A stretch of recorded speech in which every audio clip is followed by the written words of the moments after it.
அனைவருக்கும் வணக்கம். இப்போ நம்ம பார்க்க போகிற ரெசிபி கத்தரிக்காய் கடையல். பாத்திரம் வச்சு ஆயில் ஊற்றி ஹீட் ஆனதும் கடுகு போட்டு வெடித்ததும் பெரிய வெங்காயம் 1, கருவேப்பிலை, காரத்துக்கு தகுந்த மாதிரி மிளகாய் ஆட் பண்ணி வெங்காயம் வதங்கினதும் தக்காளி ஆட் பண்ணிக்கலாம்.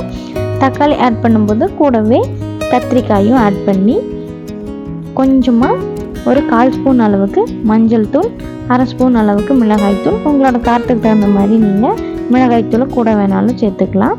அடுத்தது தேவையான அளவு உப்பு சேர்த்து நல்லா மிக்ஸ் பண்ணி கொடுத்துட்டு மூடி போட்டு ஒரு 10 நிமிஷம் வேக விட்டுடலாம்.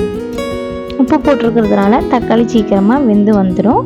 பாருங்கள், இப்போ நல்லா மசிய வெந்துடுச்சு. அடுத்தது நம்ம இதை கடைஞ்சி கொடுத்துக்கலாம்.